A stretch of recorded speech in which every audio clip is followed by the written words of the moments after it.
ఓం శుక్లాంబరధరం విష్ణుం శశివర్ణం చతుర్భుజం ప్రసన్నవదనం ధ్యాయేత్ సర్వవిఘ్నోపశాంతయే.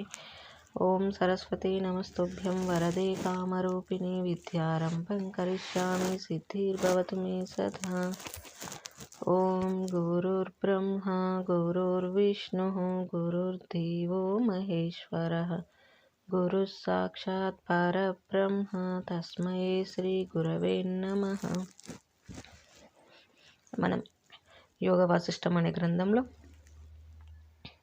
నిర్వాణ ప్రకరణంలో ఉత్తరార్థంలో చివరి భాగమైనటువంటి 17వ భాగాన్ని తెలుసుకుంటున్నాము.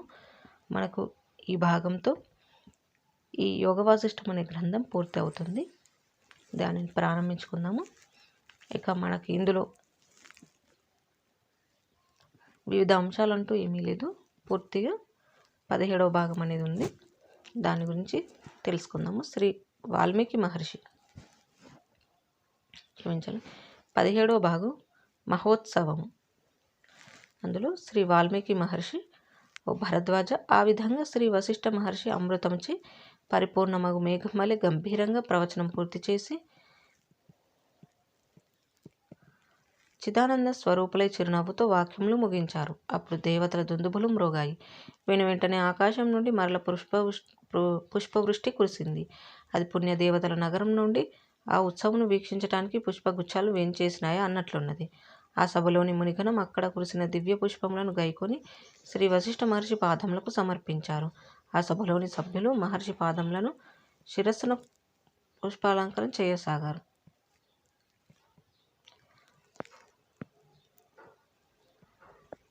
శిరస్సును పుష్పాలంకారం చేయసాగారు. జనన మరణాది అనేక జన్మల దుఃఖములను తొలగించగల శ్రీ వశిష్ఠ మహర్షి మహావాక్యములను మననం చేస్తూ నెమ్మదిగా ఒకరితో ఒకరు సంభాషించుకోసాగారు. ఇంతలో దశరథ మహారాజు సింహాసనం నుండి లేచి నిలబడ్డారు. సభంతా నిశ్శబ్దం అయినా ఆయన చెప్పబోయేదేది వినటానికి అందరూ సంసిద్ధులైనారు. శ్రీ దశరథ మహారాజు: హే మహాత్మా అరుంధతిపతి, సప్తర్షి మండల ప్రభు శ్రీ వశిష్ఠ మహర్షి, ఆకాశం నుండి పవిత్ర గంగాజలం జాలువారినట్లు మీ ముఖతః వచ్చిన ఆత్మజ్ఞాన స్రవంతి సంసారం అనే వ్యవహారారణ్యంలో దారి తెన్నుగాంచక సంచరించే మాకు అమృతప్రాయంగా ప్రాప్తించింది. ఈ రఘువంశంలో జన్మించి ఇంతకాలంగా శ్రమతో రాజ్యమేలినందుకు పరమ ప్రయోజనంగా మీ వాక్యాలు మాకు లభించాయి. తమ అనుగ్రహం చేత మేమంతా ఆత్మతత్వమునందు ప్రవేశించడం సులభమే అని గ్రహించిన వారమై ఉత్తమాత్మపదమునందు శాశ్వతమైన విశ్రాంతిని సముపార్జించుకున్న వారమగుచున్నాము. హే భగవన్, ఎంతగానో ఎదురు చూసిన తర్వాత పిల్లలకు ఆట వస్తువు లభిస్తే ఎంత ఆనందంగా ఉంటుందో, ఆత్మ అనే క్రీడాస్థలం లభించగా మా మనోబాలకులు అంతగా కేరింతలు కొడుతున్నారు. పరమ పురుషార్థ సిద్ధికై అవశ్యం ఆచరించవలసినదేమిటి? ఈ మానవ జన్మను వరప్రసాదంగా మలుచుకోవటం ఎట్లా? జీవితం అనే అవకాశమును సద్వినియోగపరచుకోవటం ఏ మార్గంలో అనే విశేషాలు మీ నుండి తెలుసుకున్నాం. మా కర్మల యొక్క అవధి ఏమిటో మాకిప్పుడు తెలియవచ్చింది. జన్మ పరిపూర్ణమయ్యింది. కృతకృతులమైనాము. ఆపదలు ఎక్కడ ముగుస్తాయో అట్టి పరమావధి లభించింది. మీ యొక్క వాక్ ప్రవాహ మహిమచే జ్ఞేయమగు ఆత్మవస్తువును సంపూర్ణంగా ఎరిగిన వారమైనాము. పరమపదమున విశ్రాంతిని అనుభవిస్తున్నాము. ఆహా, ఏమి ఆశ్చర్యం! కొన్ని ఉపమానములను ఉపకరణములుగా తీసుకొని మా దృష్టిని తొలగించి వేశారు కదా. ధ్యానంచే కల్పించబడిన మరొక ఆకాశంలోని చిరకాలానుభవములైన భ్రమలను గురించిన ఉపదేశములు, లీలోపాఖ్యానము. యోగధారణచే సర్వాధారమగు బ్రహ్మమునందలి విశ్రాంతి ద్వారా ఈ దేహభావమును త్యజించడం, ఉద్దాలకోపాఖ్యానం. సంకల్పం స్వప్నంలోని జగత్తు వంటిదే ఈ వర్తమాన జాగ్రత్త జగత్తు అని నిరూపించటం. ముత్యపు చిప్పలో వెండిలాగా ఈ జగత్తులో ఏదో కావాలని, పొందాలని అభిలాషోద్వేగం కలిగి ఉండటం భ్రమయేనని గుర్తు చేయటం. స్వప్నంలో స్వమరణం దృష్టాంతంతో ఈ జగత్తుకు వేరుగా ఉన్నట్టి మా యొక్క స్వస్వరూపమును నిరూపించి చూపటం. వాయు తరంగాల అభిన్నత్వం ద్వారా ఈ జగత్తుగా కనిపించేది పరమాత్మ స్వరూపమేనని నిర్వచించటం. జలద్రవముల దృష్టాంతం ద్వారా జగత్తు ఆత్మ యొక్క చమత్కారము, ఆత్మకు ధర్మమే అయి ఉన్నదని చెప్పి మా మనో సంసార వేదన దృష్టిని ఉపశమింపచేయటం. ఇంద్రజాలంలో భ్రమలాగా జగత్తు అనేకత్వంగా కనిపిస్తుందని మా కనులకు దర్శింపజేయటం, మాయాపూర్ణములైన విశాలపురం యొక్క వర్ణన ద్వారా ఈ జగత్తు దృష్టిలోనే ఉన్నది అని మాకు బోధించటం, మృగతృష్ణ దృష్టాంతం ద్వారా అసత్యము నశ్వరము అయినట్టి జగద్విభాగమును విడమర్చి విశదీకరించటం, ఆకాశంలో 2 చంద్రబింబాలు కనిపించటం అనే దృష్టాంతం ద్వారా దృష్టి యొక్క దోషముచే అహంకార రూపములకు సంబంధ బాంధవ్యాలు అగుపిస్తున్నట్లు బోధించటం, జీవుల ప్రాణములు సంస్కార పెట్టెలను మోసుకొని ఆకాశంలో ప్రకాశించటం అనే ఆకాశ జగత్ నగర దృష్టాంతం ద్వారా ప్రతి జీవుడు తన యందు అనేక జగత్తులను అజ్ఞాన దృష్టితో కలిగియే ఉన్నాడని అజ్ఞానాన్ని ఎత్తి చూపించటం, భ్రాంతిచే పిల్లవానికి గోచరించే భూకంపం వంటిది అజ్ఞాన దృష్టికి కనిపించే ఆకాశ దురాశ నిరాశల జగత్ వ్యవహారమని మమ్మలను సంస్కరించటం, ఆకాశంలో కేశములు అను దృష్టాంతం ద్వారా భ్రమచే కనిపించే జగద్విషయ పరంపరల నుండి మమ్మలను బోధచే సముద్ధరించటం, ఈ ప్రకారంగా అనేక మంది మహాత్ముల అనుభవములను, మీ స్వానుభవములను, అనేక దృష్టాంతములను, సోదాహరణములను పరికరములుగా తీసుకొని మా యొక్క జన్మార్జిత దృష్టిని కడిగివేశారు.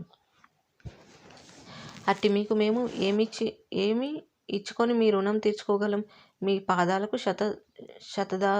శతదా సహస్రదా సాష్టాంగ దండ ప్రణామములు సమర్పించుకుంటున్నాను. నా సర్వస్వము ఇక సర్వదా మీ కనుసన్నలలోనే ఉండునట్లుగా నియమితులను అగుచున్నాను.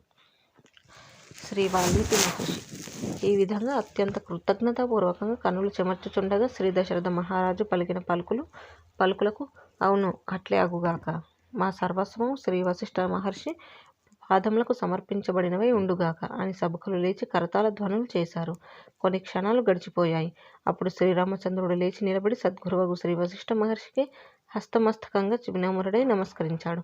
అప్పుడు ఆహా, ఈ బాలకుని వలన కదా మనం ఈ కాలంలో ఈ ఆత్మజ్ఞాన విశేషాలు శ్రీ వశిష్ఠ మహర్షి ముఖతగా వినియున్నాం. ఇతడు ఋషులు చెప్పినట్లు జీవన్ముక్తుడు అయినప్పటికీ మన సందేహాలని స్వామియగు శ్రీ అరుంధతిపతి ముందు ఉంచాడు. ఇతడేమంటాడో విందాం అని తలచారు. సభ అంతా మరలా నిశ్శబ్దం అయ్యింది. శ్రీరాముడు: ఓ మునీశ్వర, ఆత్మబోధ అనే అమృత వర్షం చేత నేను పునీతుడనైనాను. తమ అనుగ్రహం చేత నా మోహము అజ్ఞానము నశించాయి. ఆత్మపదమును పొందాను. అత్యంత శుద్ధమైన బుద్ధిని పొందినవాడనై నేనిప్పుడు సాక్షాత్ బ్రహ్మస్వరూపుడనైనాను. మీ దయచే ఈ దశరథ రాముడు ఇప్పుడు శ్రీరామ బ్రహ్మం అయి ప్రకాశిస్తున్నాడు. గురువర్య, ఇప్పుడు నేను సందేహరహితుడను అయ్యాను. ఆవరణరహితమగు పరమాత్మ విజ్ఞానమును మీ వాక్ప్రవాహ ప్రభావంచే సంపాదించుకున్నాను. బ్రహ్మస్వభావమున స్థితిని పొందిన వాడనయ్యాను. ఇక తమ ఆజ్ఞను అనుసరించి ఆసక్తిరహితుడనై రాజ్యపాలన అయిన అరణ్యవాసమైన మరింకే ఏమి ప్రవాహపతిత నియమిత కార్యములైన నిర్వర్తించడానికి సంసిద్ధుడనై ఉన్నాను. హే మహాత్మ, మీ వాక్యములు అమృతంచే తడుపబడినట్లు అత్యంత మధురంగాను సౌఖ్యప్రదంగాను ఉన్నాయి. అట్టి మీ వచనములు మరల స్మరించి ఆనందిస్తూనే ఉంటాను. ఇకపై నేను పూజించబడినను అవమానించబడినను నా పట్ల హర్షశోకములు ఉదయించజాలవు. ఒక్క మాటలో చెప్పాలంటే పరమశాంతుడనై ఆనందం పొందుచున్నాను. దేవా, ఇప్పుడు నాకు ఈ ప్రపంచంలో ఏవైనా నిర్వర్తించుటచే గాని నిర్వర్తించకుండుటచే గాని ప్రయోజన నిష్ప్రయోజనములు లేనివాడనైనాను. పూర్వం ఎట్లా వ్యవహారం నందు స్థితి కలిగి ఉంటున్నానో అది అట్లే కొనసాగుగాక. అట్టి వ్యవహారములచే ఇతఃపూర్వం ఏ సంతాపం జనిస్తూ ఉండేదో అట్టి సంతాపం ఇప్పుడు నాకు లేకయే పోతోంది.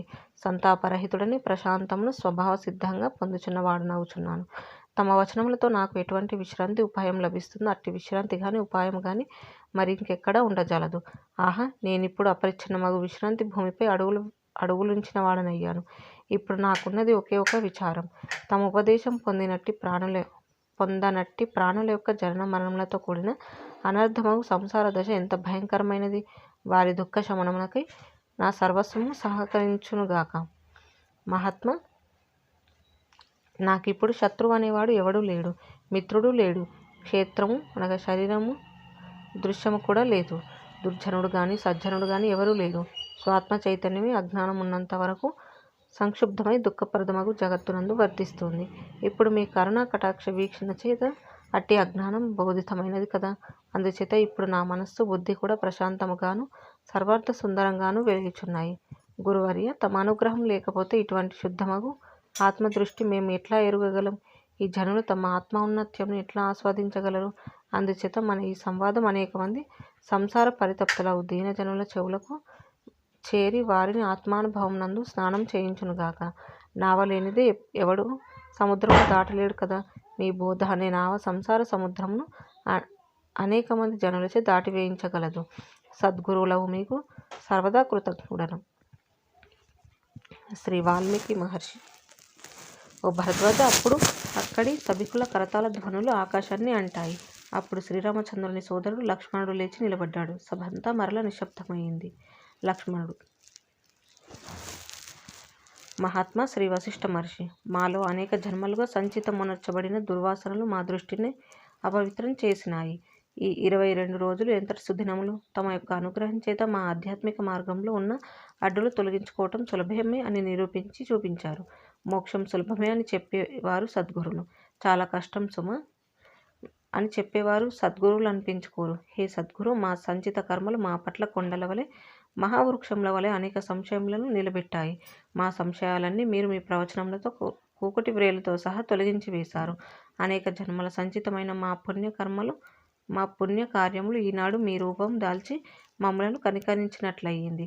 ఆహా, ఇప్పుడు ఈ వశిష్ఠ మునిందుల వారిచే కావింపబడిన బోధచే ఉత్పన్నమైనట్టి ఆత్మవిచారణ నా మనస్సులో నిండు పున్నమి చంద్రుని వలె అత్యంత ఆహ్లాదకరంగా ప్రకాశిస్తుంది. హే మునీంద్ర, మీ ఉపదేశం వల్ల ఎంతటి నిరతిశయానంద రూపమగు ఆనందం లభిస్తున్నది. మీరు ప్రతిపాదించిన ఆత్మదృష్టి మహత్తరము, సులభ సాధ్యము, మధురాతి మధురం కూడా.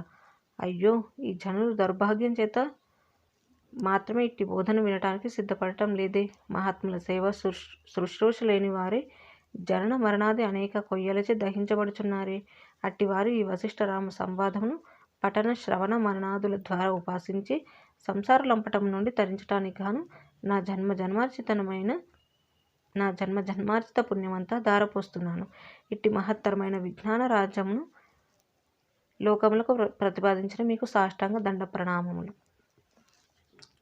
శ్రీ వాల్మీకి మహర్షి. అప్పుడు శ్రీ విశ్వామిత్ర మహర్షి పెదవులు విప్పి ఇట్లు పలికారు. శ్రీ విశ్వామిత్ర మహర్షి: ఆహా, ఏమి సంతోషకరమైన విషయం! ఈ బ్రహ్మర్షి వశిష్ఠ మునింద్రుని ముఖతః అతి పవిత్రమైన జ్ఞానసారమును మనం విన్నాం. మనమందరం ఎంతటి పుణ్యం చేసి ఉంటామో మరి. వేల కొలది గంగా స్నానాలు చేస్తే ఎంతటి పవిత్రులం కాగలము. ఈ మహర్షి వాక్యముల శ్రవణముచే మనం అంతటి పవిత్రులం అయ్యాం. శ్రీరాముడు: హే గురువర్య, సమస్త సంపదల యొక్క, సర్వశాస్త్రముల యొక్క, సర్వ సంసార దృష్టుల వినాశనం యొక్క, మహావాక్యార్థముల అర్థ పరిశీలన యొక్క ఉత్తమ అవధి ఏమయ్యున్నదో దానిని మీ ప్రవచనాసారమగు ఆత్మజ్ఞాన రూపంగా మేము పొందాం, తృప్తిపడ్డాం. శ్రీ నారద మహర్షి: హే మహాత్మా అరుంధతీపతి బ్రహ్మర్షి, ఏ జ్ఞానమైతే బ్రహ్మలోకంలో గాని స్వర్గలోకంలో గాని భూతలంపై గాని ఇంతవరకు నేను విని ఉండలేదు, అట్టి జ్ఞానమును నేడు విన్నాను. నా చెవులు పరమ పవిత్రత్వం సంతరించుకున్నాయి. హే మహర్షి, మీకు కృతజ్ఞతాపూర్వకమైన ప్రణామములు. లక్ష్మణుడు: మునివర్య, బాహ్య అభ్యంతరములందలి అజ్ఞానం అనే అంధకారాన్ని మీ యొక్క జ్ఞానవాక్య కిరణాలచే పటాపంచలు చేశారు. మీ ప్రవచనం మహోత్కృష్టము, అమోఘము, మోక్షము అనే మహత్తరమైన వస్తువును శాస్త్రీయంగాను సులభంగాను ప్రసాదించగలుగునదై ఉన్నది. శత్రుఘ్నుడు: మహాత్మా, మీ అనుగ్రహంచే మీ ముఖకమలం నుండి జాలువారిన బోధామృతమును గ్రోలిన నేను పరమతృప్తిని పొందాను, ప్రశాంతుడనైనాను, పరమాత్మ పదమును పొందినవాడనయ్యాను, శాశ్వతముగా పరిపూర్ణుడనయ్యాను. నేనిప్పుడు కేవలం నిర్తిశయానంద స్వరూపముగా ఆత్మస్వరూపమును సుఖముగా వెలియుచున్నాను. శ్రీ దశరథ మహారాజు: ఓ సభికులారా, మన ఈ అయోధ్య సభ పరమ పవిత్రమైనది. అనేక జన్మలందు లభించిన పుణ్యం చేతనే మనకు ఈ ధీరుడగు శ్రీ వశిష్ఠ మహర్షి యొక్క అత్యంత మధురము పరమ పవిత్రమగు బ్రహ్మ జ్ఞానోపదేశం లభించింది. దానిచే మనం పరమ పవిత్రులమైనాం. ఏ మహర్షి, మీకు ఏమి సమర్పించుకొని మేము తృప్తిపడగలము? మీ ఆజ్ఞకై మేము వేచియున్నాము. శ్రీ వశిష్ఠ మహర్షి: ఓ రఘుకుల చంద్రుడ, ప్రియ దశరథ మహారాజా, నేనిప్పుడు ఏది చెప్పుచున్నానో అది ఆచరిస్తే నాకు సంతోషం. ఈ సభలో ఇప్పుడు జరిగిన సంవాదం మనోహరమై అనేక మంది భవిష్యత్ జనులకు జ్ఞాన ప్రసాదతమై వారి సంసార దుఃఖములను తొలగించుగాక. ఈ యజ్ఞము దిగ్విజయం చేయు విధంగా బ్రహ్మనిష్ఠులను నీవు పూజించి సత్కరించదవుగాక. పవిత్ర వేద శాస్త్రజ్ఞులకు బ్రాహ్మణ సమూహములను సంభావన సమారాధనలను సంతోషింపజేయుము. శ్రీ వశిష్ఠ రామ సంవాద యజ్ఞము ముగించు సమయములలో వేదాంగవేత్తల నుండి వేదగానం శ్రవణం చేసి వారిని బహువిధములుగా సత్కరించెదవుగాక. మోక్షోపాయమగు ఈ గ్రంథ కథ యొక్క పరిసమాప్తి యందు అతి దరిద్రుడు కూడా తన శక్తి కొలది వేదవేత్తలకు బ్రాహ్మణులను సత్కరించాలి. ఇక మహారాజు నీకు వేరే చెప్పేదేమున్నది? శ్రీ వాల్మీకి మహర్షి. అప్పుడు ఆ వాక్యాలు విని శ్రీ దశరథ మహారాజు రాజగురు ఆజ్ఞానుసారం దూతల ద్వారా అయోధ్య, మధుర, సౌరాష్ట్ర మొదలైన ఆయా దేశములలో గల శ్రేష్ఠులకు వేదవేత్తలైన బ్రాహ్మణులను ఆహ్వానించి సముచిత రీతిగా సత్కరించారు. అప్పుడు సర్వోత్తముడగు బ్రాహ్మణుని నుండి సామాన్యుడగు బ్రాహ్మణుని వరకు లక్షల మంది బ్రాహ్మణులకు సమారాధన జరిగింది. సభలో వేంచేసిన సభ్యులందరికీ మంత్రివర్యులు ఉచిత రీతిగా జ్ఞాపికలు సమర్పించి పూజించారు. అట్లాగే నగరవాసులను దీనులను, అంధులను, దరిద్రులను ధన ధాన్యాదులు మొదలైన వాటితో సంతోషింపజేశారు. నృత్య గీతాదులతో వేద ప్రవచనములతో అయోధ్య నగరంలో 7 రోజులు ఉత్సవాలు జరిగాయి. లోకా సమస్త సుఖినో భవంతు. శ్రీ వాల్మీకి మహర్షి. మహాబుద్ధిమంతుడవు ప్రియశిష్యుడవు ఓ భరద్వాజ, ఈ ప్రకారంగా శ్రీ వశిష్ఠ మహర్షి యొక్క ప్రబోధను శ్రవణం చేసిన వారి శ్రీరామచంద్రుడు మొదలైన వారంతా జ్ఞేయమగు ఆత్మనెరిగి దుఃఖరాహిత్యమును పొందారు. అట్లాగే నీవు కూడా ఉత్తమమగు పూర్ణ బ్రహ్మాత్మ దృష్టిని దృఢంగా అవలంబించి రాగరహితుడవు కమ్ము, దుఃఖవర్జితుడవై ఉండు, ప్రశాంతమగు బుద్ధిని ప్రవృత్తపరుచుకొన్న వాడవు కమ్ము, జీవన్ముక్తుడవై వెలుగొందుచు సుఖముగా ఉండు. ఓ భరద్వాజ, నీ బుద్ధి కూడా శ్రీరామచంద్రుడు మొదలైన వారి బుద్ధి వలన భోగములతో సంగమం లేకుండా ఉన్నది. ఎవరి బుద్ధి సర్వ జగత్ విషయములతో సంగమం తొలగునట్లుగా అభ్యాసమును అనుసరిస్తుందో అప్పుడటివాడు ఆయా లౌకిక సాంసారిక పరిస్థితులు సమీపించినప్పటికీ సంసారం నందు తగులుకొనడు, మరింకెన్నటికీ మోహం పొందడు. ఓ భరద్వాజ, శ్రీ వశిష్ఠ మహర్షి శ్రీరామచంద్రునికి చెప్పినట్టు విశేషాలని పూసగుచ్చినట్లుగా నీకు చెప్పాను. ఆ విషయాలన్నీ మననం చేస్తూ స్వవిచారణ చెయ్యి. వాస్తవానికి ఇతఃపూర్వమే నీవు నిర్మల బుద్ధిని తపో ధ్యానాది ప్రయత్నముల చేత సంపాదించుకునియే ఉన్నావు. ఇప్పుడు ఈ అఖండ రామాయణము అనబడే వశిష్ఠ రామ సంవాదము అని మోక్ష సంహిత యోగ వాసిష్టమును శ్రవణం చేసిన తర్వాత మరింత అధికంగా ముక్తత్వమును సుస్పష్టం పదిలం చేసుకొనిన వాడవయ్యావు. ప్రత్యక్షానుభవం కలుగజేయునట్టి ఈ పరమ పవిత్రమైన మోక్షకథనం వింటే బాలుడు మందాధికారి కూడా ఆత్మజ్ఞానం సంపాదించుకుంటున్నాడు. ఇక నీ వంటి మహావైరాగ్య సంపన్నులు తపోధ్యానముల దృష్ట్యా ఉత్తమాధికారుల విషయం వేరే చెప్పేదేమున్నది? వశిష్ఠ మునీంద్ర వాక్యములు నీ హృదయంలో ప్రవేశించటంచే తత్ప్రభావం చేత సర్వ సంశయములు నశించుగాక. ఆ జ్ఞానం నశించగా శ్రీరామచంద్రుడు మొదలైన వారి వలన నీవు కూడా పవిత్రమైన జీవన్ముక్త పదమును పొంది దుఃఖరహితుడవు అయ్యేదవుగాక. ఆద్యము నిత్య సిద్ధమవు బ్రహ్మభావాన్ని పునికిపుచ్చుకొని సుఖంగా ఉండేదవుగాక. శ్రీ వశిష్ఠ మునీంద్రుని సాంగత్యం చేత శ్రీరామచంద్రుడు మొదలైన వారంతా ఆత్మతత్వమును ఎరిగినట్లే సజ్జనులకు మహాత్ముల శిక్షణ చేత ఆత్మతత్వజ్ఞానం లభించగలదు. ఉత్తమ ధర్మనిరతి సేవల చేతను తత్వజ్ఞులకు వారిని ఆదరణపూర్వకంగా ప్రశ్నించి బోధోపాయయుక్తములకు కథనముల శ్రవణం చేతను అప్రమత్తమైన ఉత్తమ బుద్ధి కలవారు ఆత్మతత్వమును పొందుచున్నారు. ఓ తదితర ప్రియ శిష్యులారా, ఓ సర్వజనులారా, మీరంతా మోక్ష మార్గమును అందుకు ఉపయోగపడే కథనములను వినండి. మననము చేయుటయందు ఏమాత్రం ప్రమత్తులై ఉండకండి. అశ్రద్ధ, బద్ధకము అతి ప్రమాదకరమైన విసుమ. ఒక్కసారి ఈ జీవితమును పరికించి చూడండి. ఈ మానవ జన్మ అనేక పుణ్యఫలముల ప్రయోజనంగా లభించింది. మరి ఇటువంటి సదావకాశాన్ని సద్వినియోగపరచుకోనక్కర్లేదా? జీవితమును తినటానికి త్రాగటానికి వెచ్చించి వేస్తే ఇంతటి మహత్తరమైన అవకాశంను కోల్పోయినట్లే అవుతుంది కదా. అయ్యో, శ్రీరామచంద్రుడు లోకములకు విశదీకరించి చెప్పినట్లుగా బాల్యావస్థ అంతా క్రీడలందు ఆసక్తితో అజ్ఞానంగానే గడిచిపోతుంది. ఇక ప్రౌఢ వయస్సు రాగానే తృష్ణ అనే వికారం జన్మజన్మార్జితమై ఉన్నందువల్ల అది బయలుదేరి అనేక గృహపుత్ర దార ధనాదుల పట్ల మమత్వ రూపంగా ప్రకటితమై యవ్వనమంతా బూడిదపాలు చేసి వేస్తుంది. ఇక వార్ధక్యము నిస్సత్తువ, నిస్సహాయత, నిష్ప్రయోజనమైన కోపము, తాపము, ఆవేశములతో నిండిపోయి ఉంటుంది.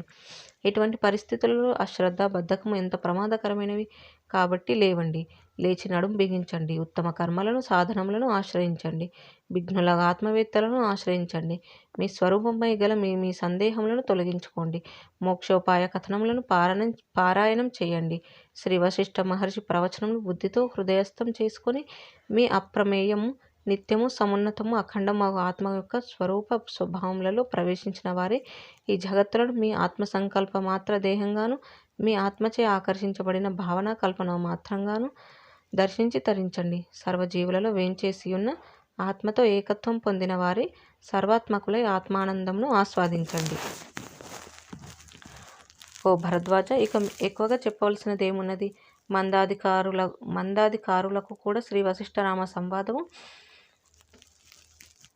యోగ వాసిష్టము, మహారామాయణము అజ్ఞాన నాశనమునకై ఉత్తమ ఔషధమై ఉన్నది. ఈ మహత్తరమగు మోక్షోపాయం స్వయంగా కానీ గురుముఖతః కానీ శ్రద్ధగా శ్రవణం చేస్తే మహత్తరమైన ప్రయోజనం సిద్ధించగలదు. అట్లా శ్రద్ధగా శ్రవణం చేసేవారు తత్వవేత్తలలో శ్రేష్ఠులై మరల సంసారమును పొందని వారై ఉండగలరు. ఏ సజ్జనులైతే మోక్షోపాయ గ్రంథంను విద్వాంసులకు గురువుల సమక్షంలో చక్కగా విచారణ చేసి ఇందలి సంవాదం యొక్క పరమార్థాన్ని హృదయస్థం చేసుకుని తదితరులకు మోక్షులకు బోధించుతూ ఉంటారు, అట్టివారు పునర్జన్మ రహితులవుతారు, మరల అజ్ఞానంను పడరు. అట్టి బ్రహ్మజ్ఞానమునకు తదితరములైన వాక్యముల వలన ఏమి ప్రయోజనం? పారాయణం. అర్థం తెలియకపోయినప్పటికీ ఎవరైతే ఈ మోక్షోపాయ గ్రంథమును పారాయణం శ్రద్ధగా చేస్తూ ఉంటారో, ఏ అపేక్ష లేకుండానే ఇతరులకు వ్యాఖ్యానం చెప్పుచూ ఉంటారో, అట్టివారు సకాములైతే రాజసూయ యజ్ఞఫలమును పొందిన వారి సర్వ సంపదలు పొందుతారు. స్వర్గలోకంలో ఉత్తమ సుఖములకు అర్హులవుతారు. అకాములైతే ఉత్తరోత్తర ఉత్తమ జన్మలు పొందుచు క్రమంగా ఆత్మసాయుధ్యం పొందగలరు. ఓ భరద్వాజ, దివ్య దృష్టితో శ్రవణం చేయబడి నాచే రచించబడిన ఈ మోక్ష సంహితను పూర్వం అచింత్య రూపుడగు బ్రహ్మదేవుడు మునుల సమాజంను ఉద్దేశించి వ్యాఖ్యానించటం జరిగింది. ఆ బ్రహ్మదేవుడు సత్యవక్తలగు శ్రీ వశిష్ఠ మునీంద్రుని యొక్క శ్రీ వాల్మీకి మహర్షి యొక్క వాక్యములు ఎన్నటికీ అసత్యం కాదు అని ప్రోత్సాహ ఆశీర్వచనం పలికియున్నారు. నమామ వేదమాత యొక్క అనుగ్రహం చేతనే నేను శ్రీ వశిష్ఠునికి శ్రీరామచంద్రునికి జరిగిన సంవాదమును జ్ఞానేంద్రియములతో శ్రవణం చేసి గ్రంథస్థం చేయగలిగాను. అందుచేత ఈ మోక్షోపాయ కథ సమాప్తి యందు ఉత్తమ అన్నపాన దానములతో విప్పులను పూజించి ఉత్తమ ఫలములు పొందుతురుగాక. అట్లు దానాదులు చేయువాడు తాను కావించిన సుకృత ఫలమును శాస్త్రానుసారం అవశ్యం పొందుతాడు కనుక అది ముందు ముందు పుణ్యఫలములను సమృద్ధి పరుచుకున్నట్లే అగుచున్నది. ఓ భరద్వాజ, ఈ ప్రకారంగా అనేక ఉపాఖ్యానాలతో అలంకరించబడినది, అనేక దృష్టాంత యుక్తులతో సమకూర్చబడి ఉన్నది అగు బ్రహ్మతత్వ ప్రతిపాదకమగు మోక్షోపాయము అనే ఈ పవిత్రమైన శాస్త్రమును నీకు బోధ కొరకై ఇప్పుడు మరల చెప్పడం జరిగింది. నీవిక జీవించి ఉన్నంతకాలం విముక్తి భావంతో కూడుకొని యున్నవాడవై ఎదవుగాక. లోక శ్రేయస్సును ఉద్దేశించిన వాడవై ఇతఃపూర్వంలాగానే జ్ఞాన తప క్రియాయుక్తమగు కార్యక్రమములు కొనసాగించు. శ్రీ వశిష్ఠ మహర్షి ప్రవచనమును మననం చేస్తూ బుద్ధితో హృదయస్థం చేసుకుంటూ ఉండు. క్రమంగా దేహసహితుడవై ఉండి కూడా దేహరహితుడవై దేహమునకు అతీతముగు దృక్రూపమును అవతరించిన వాడవై ఉండగలరు. శాశ్వతము ప్రశాంతము నిరతిశయ ఆనంద రూపమగు ముక్తిని పూర్ణంగా సంప్రాప్తించుకున్న వాడివై స్వయం జ్యోతి స్వరూపుడై ప్రకాశించగలవు. ఈ శాస్త్ర పాఠకులకు అట్టి ఫలము స్వభావ సిద్ధమై చెన్నెందో గలదు. శ్రీ వాల్మీకి: ఓ అరిష్టనేమి రాజా, ఈ ప్రకారంగా ఆ వశిష్ఠ మునీంద్రుడు శ్రీరామచంద్రునికి బోధించినది అగస్త్య మునీంద్రుడు ఆ సభలో ఉండి విని సుతీక్ష్ణునకు ఉపదేశించినది అగు మోక్షోపాయమని మోక్షశాస్త్రమును సుభాషితంగా నీకు మరల చెప్పాను. తత్వ మార్గమును బోధిస్తున్నట్టి ఈ గ్రంథం ద్వారా నీవు తప్పక బ్రహ్మపదమును పొందగలవు. అరిష్టనేమి రాజు: మహాత్మా వాల్మీకి మహర్షి, ఆహా, ఏమి మీ పాదస్పర్శ మహిమ! తమ కృపా కటాక్షంచే నా సంసార బంధం అంతా నశించిపోయినదయ్యింది. కేవలం మీరు చెప్పుచుండగా వినినంత మాత్రం చేతనే నేను సంసార సముద్రమును దాటవేయగలిగాని. దేవదూత: ఓ అప్సరస, అప్పుడు అరిష్టనేమి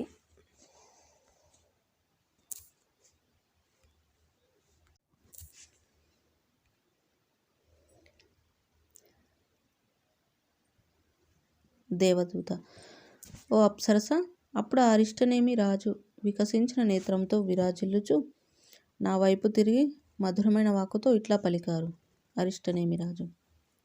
ఓ ప్రభు, దేవదూత, నన్ను ఉద్ధరించటానికి ఈ శ్రీ వాల్మీకి మహర్షి సమక్షంనకు కొని తెచ్చినందుకు మీకు సర్వదా కృతజ్ఞుడను. నా పాదాభివందనం స్వీకరించండి. మీకు సర్వదా సకుశలమగుగాక.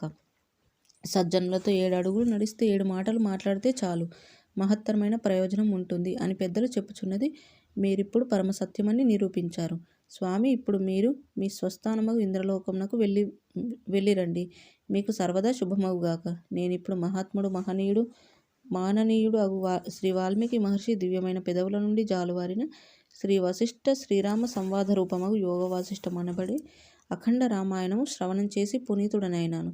శాంతిని, పరమతృప్తిని, నిరతిశయానంద లాభమును పొంది మహాప్రసన్నుడనై ఉన్నాను. వీరి వద్ద నుండి నేను వినిన దానిని మనన చేస్తూ, అర్థం యొక్క విచారణ చేస్తూ సంతోషభరితుడనై ఇచ్చటనే ఉండెదనుగాక.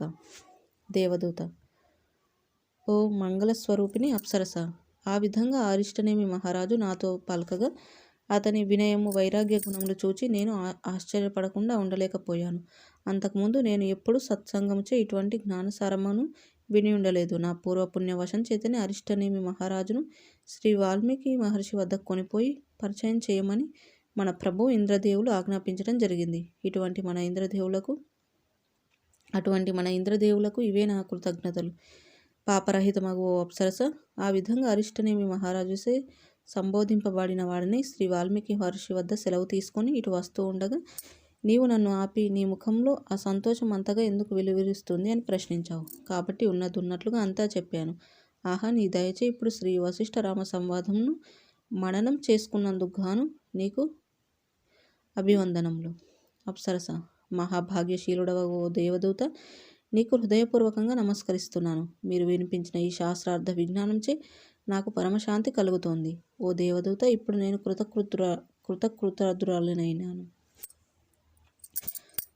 కృతార్థురాలనైనాను. నా దుఃఖం మొదలంట శమించింది. సంతాపవర్జితురాలనైనాను. ఇక మీరు మీ ఇచ్ఛానుసారం ఇంద్రదేవుని సన్నిధికి వెళ్ళిరండి. మీకు సర్వదా శుభమగుగాక.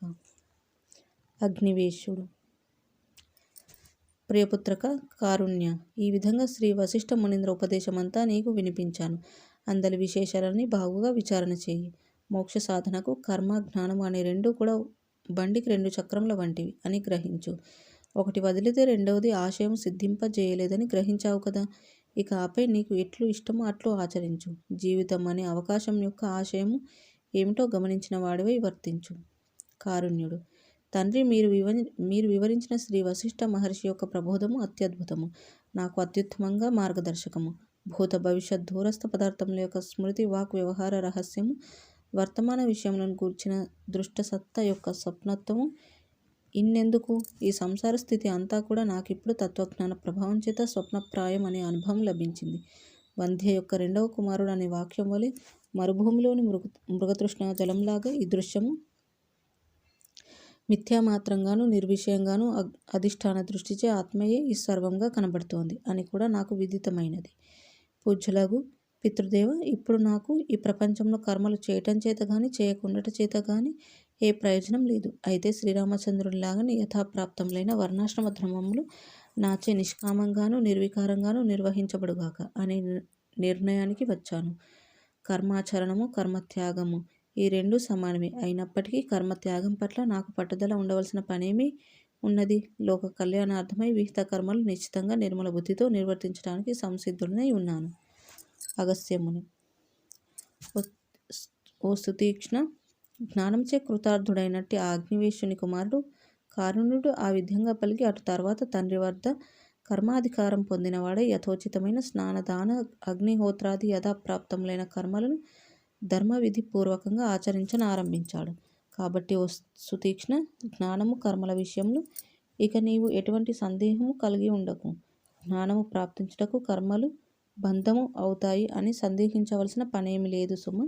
సంశయంచే ఈ మానవుడు నిజ ప్రయోజనం నుండి చ్యుతి చెందుతాడు.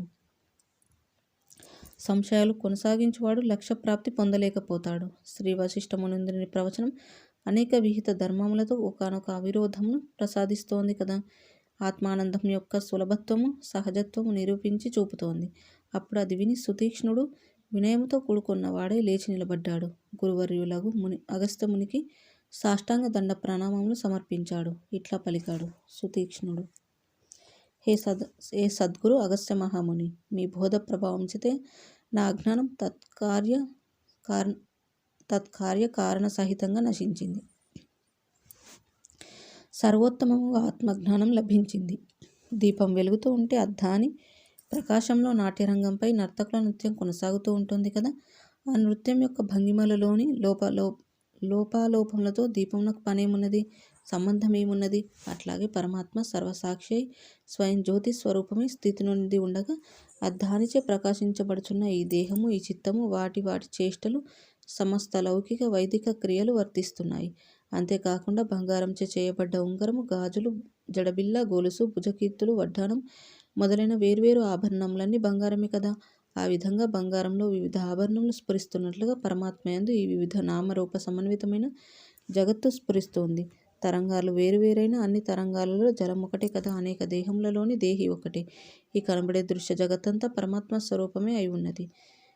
ఇది పరమాత్మ కంటే ఒక అణువు కూడా భిన్నం కాదు. పూర్ణమగు ఈ జగత్తు పూర్ణమగు పరమాత్మయందే నెలకొని ఉన్నది. మహాత్మ అగస్త్య మహాముని, ఈ విధంగా నిశ్చయించుకున్న వాడిని యథాప్రాప్తములైన కర్మలు నిర్వర్తించేదను. తమ వంటి సద్వచనములు నాకు శిరోధార్యం. ఎవరైనా మీ వంటి పెద్దల ఆజ్ఞ ఎట్లా ఉల్లంఘించగలరు? మహాత్మ, తమ అనుగ్రహంచే నేనిప్పుడు జ్ఞేయమగు ఆత్మను ఎరిగిన వాడనైనాను, కృతార్థుడనైనాను. అనేక దుష్ట సంకటముల పరంపరలకు త్రోవ తీయగల సంసారం నుండి నన్ను ఈనాటికి రక్షించిన తమకు భూమిపై సాష్టాంగ దండపూర్వకమైన ప్రణామములు సమర్పించుకుంటున్నాను. పరమ పురుషార్థ ప్రథమగా ఆత్మజ్ఞానం ఉపదేశించిన గురువుకు అట్టి మహోపకారముతో సమానమైనది ఏది శిష్యుడు ఇచ్చుకోగలడు?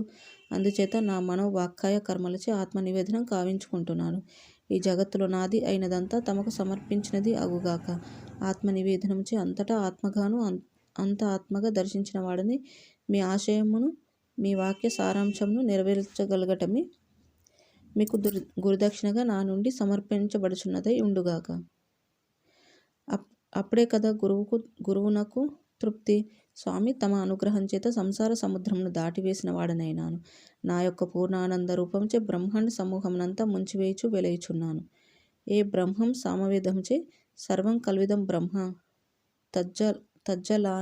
తజ్జలానితి శాంత ఉపాసిత, ఈ ప్రపంచమంతా బ్రహ్మమునందే లయించుచున్నది అని గానం చేయబడుచున్నదో అట్టి ఆ బ్రహ్మమే ఈ జగత్తు. అట్టి బ్రహ్మమే ముముక్షులందరికీ ఎవరు ఏ పేరుతో పిలిచి నివేదనం సమర్పించినా సరే ఉపాసనా వస్తువు అయి ఉన్నది. ఈ విషయం శృతి స్మృతి ప్రవచనముల సారవాక్యమే అయి ఉన్నది. అట్టి బ్రహ్మమునకు నమస్కారం.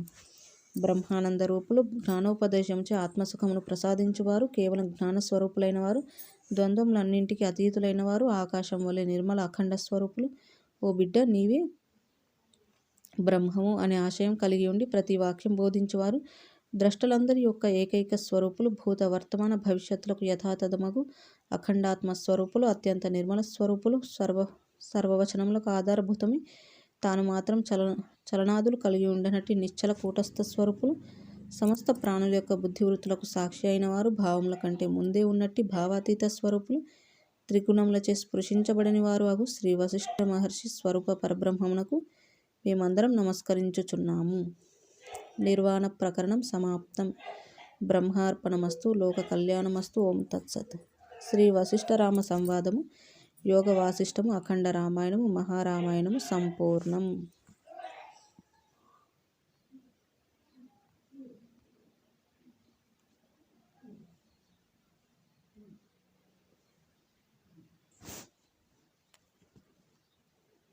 శ్రీ సద్గురుభ్యో నమః.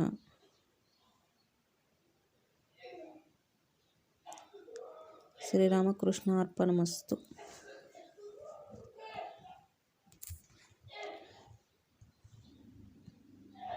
ఈ విధంగా మహోత్సవం అనే 17వ భాగంలో జరిగినటువంటి విశేషాలు అనేవి తెలుసుకున్నాము. ఇంతటితో మనకు ఈ యోగ వాసిష్టం అనే గ్రంథం ముగిసింది. జై శ్రీరామ్. ఈ బోధించబడినటువంటి అంశాలను శ్రవణం చేసిన వాటిని మననం చేస్తూ నిధిధ్యాసనంలో కొనసాగిస్తూ మనల్ని మనం ఆ యొక్క ఆత్మపదంలో నిలుపుకునే విధంగా ఆ అంశాలను మనం తెలుసుకుంటూ ఉండాలి. మళ్ళీ మననం చేస్తూ ఆ ఆత్మపదాన్ని ఆశ్రయించాలి. ఆ శ్రీరాముని కృపా కటాక్షాలు ఎల్లవేళలా మనపై ఉండాలి. ఇక ఇంతటితో ఈ యొక్క అంశాలని ముగించుకుందాము. కాయేన వాచా మనసేంద్రియైర్వా బుద్ధ్యాత్మనా వా ప్రకృతే స్వభావాత్ కరోమి యద్యత్ సకలం పరస్మై నారాయణాయేతి సమర్పయామి. స్వస్తి. ఓం తత్సత్. ఓం శుక్ల